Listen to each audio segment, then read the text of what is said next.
నమస్తే అండి. Rana global info ఛానల్కి అయితే స్వాగతం అండి. ఈరోజైతే కొత్తగా మన వ్యాపారం చేస్తున్న వాళ్ళకి కనుక చాలా ముఖ్యంగా వారికి వచ్చే ఇబ్బంది ఏంటంటే ఆర్థికంగా చాలా ఇబ్బంది పడుతూ ఉంటారన్నమాట.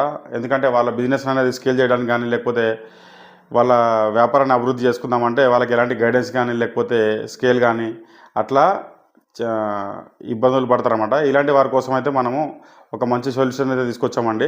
చాలామంది పెద్ద పెద్ద ఎంటర్‌ప్రెన్యూర్‌లకు కానీ పెద్ద పెద్ద బిజినెస్ చేసే వాళ్ళకైతే తెలుసు, కానీ మన సౌత్‌లో చాలా మటుకైతే తెలియదండి.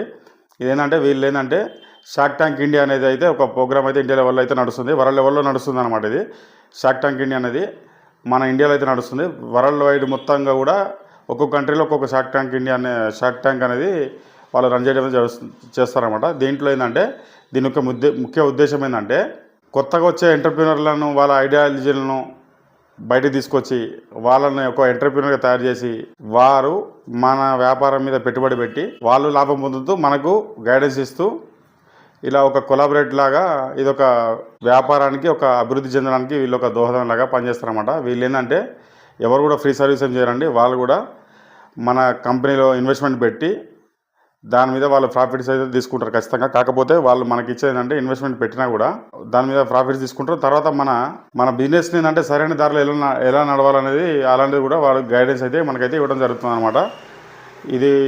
దీని గురించి మొత్తం క్లుప్తంగా తెలుసుకునే లోపల ఈ వీడియోని అయితే లైక్ చేయండి. ఈ వీడియోని అయితే లాస్ట్ వరకు చూడండి అనమాట. అసలు ఇది ఎట్లా పనిచేస్తుంది, ఎట్లా రన్ అవుతుంది, మనలాంటి వాళ్ళకు బిజినెస్ చేసే వాళ్ళకు దీనికి అసలు ఎట్లా అప్లై చేసుకోవాలి, దీనికి మనం అప్లై చేసుకోవాలనుకుంటే మనం ఉన్న వ్యాపారానికి గల కండిషన్స్ ఏంటనే దాని గురించి అయితే పూర్తిగా తెలుసుకుందాం. ఈ ఛానల్ అయితే ఒకసారి లైక్ చేయండి, సబ్స్క్రైబ్ చేసుకోండి.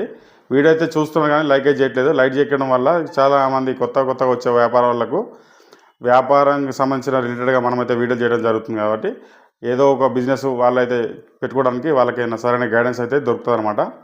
దయచేసి మరొకసారి ఈ ఛానల్ అయితే లైక్ చేయండి. ఇక విషయానికి వస్తే ఏంటంటే ఈ షార్క్ ట్యాంక్ అనేది దీని యొక్క ముఖ్య ఉద్దేశం ఏంటంటే ఇది ఎట్లా స్టార్ట్ అయింది ఇది అంటే కొత్త ఎంటర్‌ప్రెన్యూర్లు అనేది కల్చర్ ఈ మధ్యలో పెరిగిందనమాట. అంతకుముందు బిజినెస్ పరంగా పెద్ద సపోర్ట్ ఏమి ఉండకపోతుండే. కనీసం మనం ఏదైనా బిజినెస్ పెడదామన్నా మన ఫ్యామిలీ నుంచి కానీ లేకపోతే మన రిలేషన్స్ నుంచి కానీ నీ వల్ల బిజినెస్ కాదు, నీ వల్ల కాదు అని చెప్పేసి ఇట్లా మనకు మార్కెట్ నుంచి కానీ బయట నుంచి కానీ ఏదైనా కానీ బిజినెస్ అందరితో కాదు, కొంతమంది చేయగలుగుతారు, కొంతమంది చేయలేరు అని చెప్పి చాలా అయితే మనం ఈ స్టోరీలు అయితే చాలామంది ఆల్రెడీ బిజినెస్ రన్ చేస్తున్న వాళ్ళు కానీ లేకపోతే కొత్తగా వచ్చేవాళ్ళు కానీ ఎవరైనా కానీ వాళ్ళకు ఎట్లాంటి సపోర్ట్ అనేది ఉండకపోతుంది అనమాట. ఒకప్పుడు ఒక 2010 ఆ టైంలో కనుక మనం చూసుకుంటే చాలా స్టార్టప్లు అనేది దానికైతే ఎలాంటి సపోర్ట్ అయితే ఉండకపోతుంది అనమాట. కాకపోతే కొంతమందికి ఏంటంటే వచ్చిన ఆలోచన విధానం ఏంటంటే ఒక దేశ ఆర్థిక వ్యవస్థ బలపడాలంటే ఆ దేశం యొక్క వ్యాపారాలు అనేది వృద్ధిలో ఉండాలా, వాళ్ళు కొనుగోలు అమ్మకాల మీద వచ్చే సుంకాలతో ఒక దేశ ఆర్థిక వ్యవస్థ అనేది ఆధారపడి ఉంటుందని చెప్పేసి గమనించి కొంతమంది కలిపి ఒక పెట్టిన ఐడియాలజీ అనమాట. ఇది ఎట్లా పనిచేస్తుంది అంటే అసలు దీని ముఖ్య ఉద్దేశం ఏంటంటే కొత్త ఎంటర్‌ప్రెన్యూర్లను తీసుకురావడం, వారి యొక్క వ్యాపారం కనుక సక్సెస్ మోడ్లో కనుక నడుస్తుంటే వాళ్ళు నిజంగా వాళ్ళకి కనుక పెట్టుబడి కనుక అవసరం ఉంటే అప్పుడు వాళ్ళ స్ట్రక్చర్ అంతా పరిశీలించిన తర్వాత ఈ బిజినెస్ కరెక్ట్గా ఉంది, దీని గైడ్లైన్స్ బాగుంది, దీని ఇన్నోవేషన్ బాగుంది, దీని ఎగ్జిక్యూషన్ బాగుంది, దీంట్లో మార్పులు చెరుపులు కొద్దిగా ఉన్నాయి, ఇవి కనుక మనం చేస్తే మనం ఖచ్చితంగా దీన్ని 1x 10x 100x మనం తీసుకెళ్ళగలుగుతాం. కాబట్టి మనం పెట్టిన డబ్బు సేఫ్ ఉంటుందని చెప్పేసి వాళ్ళు ఆలోచించి ఈ యొక్క బిజినెస్ని అయితే ఇన్వెస్ట్మెంట్ చేయడం అనేది జరుగుతుంది అనమాట. ఈ బిజినెస్లు అసలు ఎట్లా ఇన్వెస్ట్మెంట్ చేస్తారు, ఈ బిజినెస్లో ఇన్వెస్ట్మెంట్ చేయాలంటే మనకు కావాల్సిన అర్హత ఏంది, మనం ఎట్లా వాళ్ళకి అప్రోచ్ కావాలనేది ఏంటంటే ఫస్ట్ మనమైతే సక్సెస్ఫుల్గా ఒక బిజినెస్ అయితే రన్ చేయాలా. బిజినెస్ లాస్లో ఉన్నా ప్రాఫిట్లో ఉన్నా లాస్లో ఉన్నా ఏదైనా పర్లేదు, వాళ్ళు లాస్లో ఉన్నా లాభం ఉన్నా ఏదైనా సరే మీరు చేసేది కనుక కరెక్ట్ ఎగ్జిక్యూషన్ కరెక్ట్ ఉండి మీరు కనుక కరెక్ట్గా బిజినెస్ వ్యాపారం కనుక ఒక 2-3 ఏళ్ళ నుంచి కనుక మీరు నడిపితే కనుక మీరు దానికైతే అప్లై చేసుకోవడానికి అయితే అర్హులు అనమాట. దానికి ముఖ్యంగా కావాల్సింది ఏంటంటే మీకు ఒక వ్యాపారమే ఉండాలి.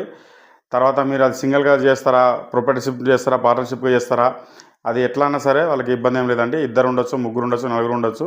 ఒక వ్యాపారం సింగిల్గా స్టార్ట్ చేస్తారా లేకపోతే ఒక యూనిటీగా స్టార్ట్ చేస్తారా, దానికి సంబంధం లేదు. ప్రతి ఒక్కళ్ళు అయితే వ్యాపారం అయితే ఉండాలన్నమాట. మీ వ్యాపారం ఏంటంటే కొత్తగా ఉండాలా, నలుగురికి ఉపయోగపడాలా, తర్వాత మీకు నిజంగానే ఆ వ్యాపారాన్ని విస్తరించడానికి కావాల్సిన గైడెన్స్ కనుక మీకు వాంటెడ్గా ఉంటేనే మీరు దీనికైతే అప్లై చేసుకోవాల్సి వస్తుందన్నమాట. ప్రజెంట్గా అయితే ఇండియా లెవెల్లో దీన్ని అప్లై చేసుకోవచ్చు. దీనికి ఎట్లా అప్లై చేసుకోవాలంటే వెబ్సైట్ ద్వారా కానీ లేకపోతే టోల్ ఫ్రీ నెంబర్ కానీ కనుక మీరు పోయి మీరు కనుక షార్క్ ట్యాంక్ ఇండియా అని కొడితే మీకు వస్తుంది. గూగుల్లో వెళ్ళి వాళ్ళ అట్లా అప్లోడ్ చేయవచ్చు. వాళ్ళ దాంట్లో మరి కనుక అప్లికేషన్ పెట్టుకుంటే తర్వాత వాళ్ళు ఇండియా నుంచి వచ్చిన అన్నీ కనుక పరిశీలించిన తర్వాత వాటిలో కొన్ని ఫైనలైజ్ చేసిన తర్వాత కొన్ని బిజినెస్ సెలెక్ట్ చేస్తారు. సెలెక్ట్ చేసిన తర్వాత వాళ్ళైతే మీకు అప్రోచ్ అయిన తర్వాత వాళ్ళు మీకు పిలిపించిన తర్వాత వాళ్ళ ముందు మీరు మీ బిజినెస్ను మొత్తం ఎగ్జిక్యూట్ చేయాలి. ఎగ్జిక్యూట్ చేసిన తర్వాత అంటే డిస్ప్లే పెట్టి మీ వెబ్సైట్ ఏంది, మీ బిజినెస్ ఏంది, మీ బిజినెస్ టర్నోవర్ ఏంది, తర్వాత వాళ్ళు ఇట్లా అడుగుతూ ఉంటారు.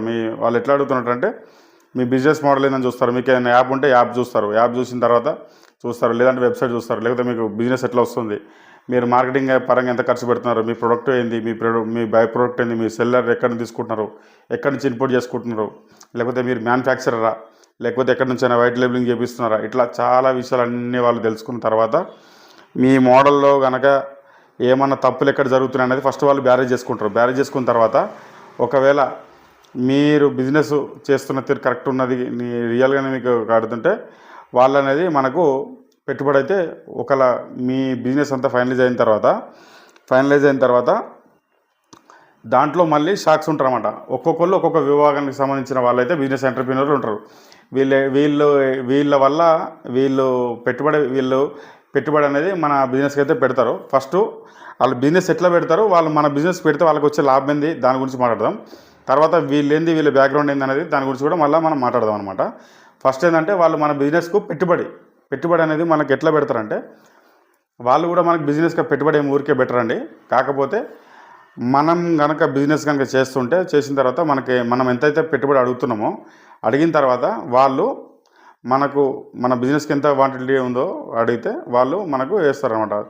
దానికి వాళ్ళ అవసరం ఏంది అనేది వాళ్ళు అడుగుతారు. మీకు నా నుంచి కావాల్సిందంటే మీకు నా సపోర్టు మీ సపోర్ట్ నాకు కావాలని చెప్పేసి మనం అడిగిన తర్వాత మీకు ఎంత సపోర్ట్ కావాలని వాళ్ళు అడుగుతారు. వాళ్ళు అడిగిన తర్వాత సార్ నాకు ఫైనాన్షియల్గా నాకు ఇట్లా ఉంది, నాకు ఫైనాన్షియల్ సపోర్ట్ ఇస్తే నేను దీన్ని బిజినెస్ను ఇట్లా స్కేల్లో తీసుకెళ్తాను, నాకు స్కేల్ చేయడానికి నాకు ఇట్లా పేమెంట్ కావాలని అడుగుతారు. అడిగిన తర్వాత వాళ్ళు నాకేమి ఇస్తామని అడుగుతారు అనమాట.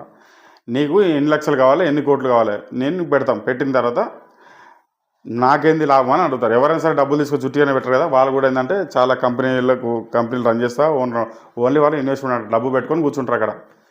ఆల్రెడీ వాళ్ళు కొన్ని బిజినెస్లు కోట్లలో బిజినెస్లు రన్ చేసిన తర్వాత వాళ్ళు అక్కడ అర్హత ఉన్న వాళ్ళని అక్కడ పెడతారనమాట. వీళ్ళు ఏంటంటే వీళ్ళ సొంత డబ్బులు పెడతారు, లేదంటే వీళ్ళకి కూడా కొంతమంది స్లీపింగ్ పార్ట్నర్లు అని ఉంటారు. వాళ్ళ ద్వారా కూడా వాళ్ళు ఏంటంటే వాళ్ళ దగ్గర ఫండ్ ఉంటుంది. వీళ్ళు ఏంటంటే ఇన్వెస్ట్మెంట్ చేస్తారు. ఇన్వెస్ట్మెంట్ అంటే వీళ్ళు ఒక కంపెనీ మోడల్ నచ్చితే వీళ్ళు అందులో ఇన్వెస్ట్మెంట్ పెడతారు. దాంట్లో ఇన్వెస్ట్మెంట్ ఎట్లా పెడతారంటే ఆ కంపెనీకి వడ్డీకి కావాలన్నా, లేకపోతే నేను మీ కంపెనీలో పెట్టేందుకు నాకు మీ కంపెనీలో షేర్ కావాలని అడుగుతారు అనమాట. 1%, 2%, 3% షేర్ అడుగుతారు. లేకపోతే ఇంత నాకు వడ్డీ కావాలని చెప్పేసి డెట్ రూపంలో ఇస్తారు, లేకపోతే వడ్డీ రూపంలో ఇస్తారు, లేకపోతే షేర్ అడుగుతారు. లేకపోతే నేను ఇంత పెడితే నాకు ఇన్ని సంవత్సరాలకు నాకు రిటర్న్ ఎంత ఇస్తావు, ఎప్పటివరకు క్లోజ్ చేస్తావు, ఇట్లా చాలా టర్మ్స్ అండ్ కండిషన్స్ ఉంటాయన్నమాట. ఆ కండిషన్స్ అనేది దానికి మనము బార్గెన్ చేసుకోవడానికి కూడా మనకు వెసులుబాటు అయితే ఖచ్చితంగా కల్పిస్తారు వాళ్ళు. ఒకవేళ మన టర్మ్స్ అండ్ కండిషన్స్ వాళ్ళకి నచ్చితే మనం యాక్సెప్ట్ చేయొచ్చు. ఒకవేళ నచ్చకున్నా సరే మనమైతే ఎగ్జిట్ కావచ్చు అనమాట. కంపల్సరీ మనం వాళ్ళ దగ్గర సపోర్ట్ తీసుకోవడం లేదు. కాకపోతే ఇట్లాంటి వాళ్ళని తీసుకోవడం వల్ల వీళ్ళు కూడా ఎట్లుంటారంటే ఒక 5-6 మంది ఉంటారన్నమాట. వీళ్ళు షాక్స్ అనేటప్పుడు 5-6 ఉంటారు. వాళ్ళు ఏంటంటే ఒక్కొక్కరు ఏంటంటే B2C, B2B, A2C ఇట్లా రకరకాలుగా అంటే మార్కెటింగ్ మీద కానీ, తర్వాత ఎక్స్పోర్టింగ్ మీద కానీ, ఇంపోర్టింగ్ మీద కానీ, మ్యానుఫ్యాక్చరింగ్ మీద కానీ ఇట్లా ఒక్కొక్క సంస్థలో మంచి ఎక్స్పర్ట్ ఉంటారన్నమాట. ఉన్నదాన్ని బట్టి మనం బిజినెస్ ఏ కేటగిరీ చెందిందో వాళ్ళు బ్యారేజ్ చేసుకొని వాళ్ళు సెలెక్షన్ చేసుకుంటారు. మళ్ళీ మనం పెట్టిన ప్రపోజల్ను ఎవరైతే మనకు గట్టిగా సపోర్ట్ చేయగలుగుతారో ఆ ఉన్న 5 కూడా అందరూ మనకు సపోర్ట్ చేయాలనే రూల్ ఏం లేదండి. దాంట్లో ఒక్కొక్క ఎక్స్పర్ట్ ఉంటారు. మనం దేంట్లో వీక్ ఉన్నామో బ్యారేజ్ చేసుకొని వాళ్ళు మనకు కావాల్సిన హెల్ప్ అంటే వాళ్ళకు మనం ఒక రకంగా హెల్ప్ చేసిన వాళ్ళం అవుతాం, మనకు వాళ్ళు ఒక రకంగా హెల్ప్ చేసిన వాళ్ళు అవుతారు అనమాట. ముఖ్యంగా ఏంటంటే ఇది ఇద్దరికి ఉపయోగం అనమాట. మెయిన్ ఏంటంటే ఇట్లాంటి వాళ్ళతో మనం అప్రోచ్ అయితే ఏంటంటే మన బిజినెస్ని తొందరగా రాకెట్ లాగా మూవ్ చేసుకోవడానికి అయితే ఈజీగా ఉంటుంది అనమాట. ఎట్లా ఉంటుంది మనం వీళ్ళతో కొలాబరేట్ అయితే మన బిజినెస్ రాకెట్ లాగా ఎట్లా మూవ్ అవుతుంది అంటే ఫస్ట్ వీళ్ళు మార్కెటింగ్లో వీళ్ళు కొన్ని కోట్ల కంపెనీలు అయితే నెలకొల్పుంటారు. కాబట్టి వీళ్ళకు క్రిస్టల్ క్లియర్గా వీళ్ళకి మార్కెట్లో వచ్చే సవాల్ ఏంటి అనేది వీళ్ళకి బాగా తెలిసి ఉంటాయి అనమాట. వీళ్ళకి సవాల్ అనేది తెలుసున్న తర్వాత వీళ్ళు మనకు మనం అప్రోచ్ అయితే నేను ఇట్లా వెళ్దాం అనుకుంటే, బాబు నువ్వు ఇట్లా వెళ్తే నీకు ఈ సవాల్ ఎదురొస్తుంది, ఆల్రెడీ మేము పోయినాం, మాకు ఇట్లా వచ్చినాయి కాబట్టి వాళ్ళకి ఆ అనుభవం ఉంటుంది కాబట్టి వాళ్ళు మనకు సరైన నిర్దేశంగా అయితే మనకు గైడెన్స్ అయితే ఖచ్చితంగా ఇస్తారు. ఎందుకంటే వాళ్ళు ఎందుకు ఖచ్చితంగా మనకి ఇస్తారంటే, వాళ్ళు మన దాంట్లో పెట్టుబడి పెట్టి మన కంపెనీ లాస్ అయితే వాళ్ళు కూడా లాస్ అవుతారు కాబట్టి ఫస్ట్ మన కంపెనీని ఎట్లా తీసుకెళ్ళాలి, దీని ఐడియాలజీ ఎట్లా, దీని మార్కెటింగ్ ఎట్లా అనేది వీళ్ళకు ఉన్న లింక్స్ కూడా మనకి ఇవ్వడం వల్ల కూడా మన బిజినెస్ అనేది గ్రో అయితే తొందరగా కావడానికి అయితే ఆస్కారం ఉంటుందన్నమాట. అట్లా ఈ విధంగా షార్క్ ట్యాంక్ అనేది మనకు మన బిజినెస్ల మీద అయితే ఇన్వెస్ట్మెంట్ పెడతారనమాట. ప్రజెంట్ అయితే ఇప్పుడు నార్త్లో నడుస్తుంది, ఇప్పుడు మన హైదరాబాద్లో కూడా స్టార్ట్ అవుతుంది. ఇప్పుడు మీరు కనుక మీ బిజినెస్ కనుక రియాలిటీగా ఉండి మీ ఫండ్ కనుక అవసరం పడితే మీరు మాత్రం ఖచ్చితంగా ఈ షార్క్ ట్యాంక్ని అయితే అప్రోచ్ కావచ్చు. చాలా ఉన్నాయి ఇట్లా ఏంజల్స్ అని చాలామంది ఇట్లా ఉంటారు. వాళ్ళు ఏంటంటే కేవలం ఏంటంటే వాళ్ళు వ్యాపారం చేసే వాళ్ళు కొంతమంది ఉంటారు. వీళ్ళు ఏంటంటే వ్యాపారం చేసే వాళ్ళకి పెట్టుబడి పెట్టి వాళ్ళ మీద లాభాలు తీసుకుంటారు అనమాట. వ్యాపారం సంబంధించిన సపోర్ట్ అనేది వీళ్ళైతే మనకైతే ఇవ్వడం అనేది జరుగుతుంది అనమాట. ఇట్లా ఈ విధంగా ఈ షార్క్ ట్యాంక్ అనేది పనిచేస్తుంది. ఖచ్చితంగా మీరు కనుక ఒక బిజినెస్ కనుక రన్ చేస్తున్నారు, మీకు నిజంగానే మీకు ఒక ఫండ్ కానీ లేకపోతే ఒక మార్గనిర్దేశం కనుక కరెక్ట్గా కావాలి, మీకు విజన్ మంచిగా ఉంది, ఒక 5 సంవత్సరాలలో నేను ఇన్ని కోట్లు సంపాదించగలుగుతా, ఒక 10 సంవత్సరాల్లో నా విజన్ ఇట్లా ఉంది అని కనుక మీరు గట్టిగా ఉంటే కనుక ఖచ్చితంగా మీరు ఈ షార్క్ ట్యాంక్ అయితే మీకు బెస్ట్ సొల్యూషన్ అండి. చాలామంది మన సౌత్ వాళ్ళకి తెలియదు. ఒక బిజినెస్ చేసే వాళ్ళు ఎంటర్ప్రీనర్లకు అయితే చాలామందికి ఐడియా ఉంటుంది, కానీ మ్యాక్సిమం మన విలేజ్ లెవెల్లో ఉండే వాళ్ళకి కానీ అట్లాంటి వాళ్ళకైతే ఈ షార్క్ ట్యాంక్ అనేది కూడా తెలియదు.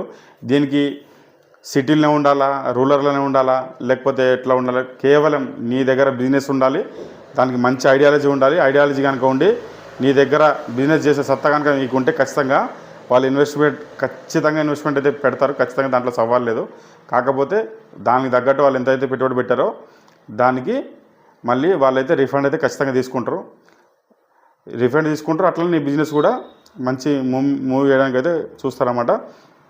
వడ్డీ రూపంగా ఇస్తారు, లేకపోతే కంపెనీలో షేర్ వాటా అని అడగవచ్చు, లేకపోతే వడ్డీ పరంగా అడగవచ్చు, లేకపోతే ఒకవేళ నీ కంపెనీ కనుక వాళ్ళు నచ్చితే ఆ అవసరానికి అయితే కొనడానికి కూడా వాళ్ళు సిద్ధంగా ఉంటారన్నమాట.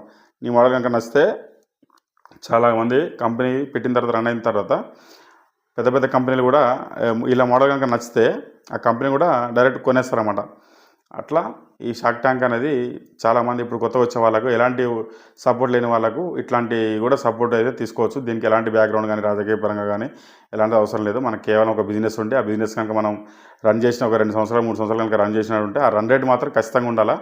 దాంట్లో వాళ్ళు ముఖ్యంగా అడిగేది ఏంటంటే నీ బిజినెస్ వ్యాపారానికి ఎంత ఖర్చు పెట్టినావు, నీ బిజినెస్కి ఎంత ఖర్చు పెట్టినావు, నీ మోడల్కి ఎంత ఖర్చు పెట్టినావు, నీ ఐడియా ఎట్లా వచ్చింది, నీ బ్యాక్గ్రౌండ్ ఏంది, అసలు నువ్వు ఈ ఫీల్డ్కి ఎట్లా వచ్చినావు, ఇట్లా మొత్తం క్షుణ్ణంగా పరిశీలించుకున్న తర్వాత నీకు కనుక బిజినెస్ దీన్ని ముందుకు తీసుకెళ్ళబోయే సత్తా కనుక నీకు ఉంటే ఖచ్చితంగా ప్రతి ఒక్కరికైతే ఫండ్ అయితే వీళ్ళు ఖచ్చితంగా పెట్టుబడి అయితే పెడతారండి. అలాగే ప్రతి ఒక్కరు ఈ యొక్క అవకాశాన్ని అయితే ఉపయోగించుకొని మన ఎంటర్ప్రీనర్లు కనుక బలంగా ఉంటే ఒక దేశ జీడిపి కూడా బలంగా పెరుగుతుందని చెప్పేసి కోరుకుంటూ సెలవు తీసుకుంటున్నాను. జై హింద్.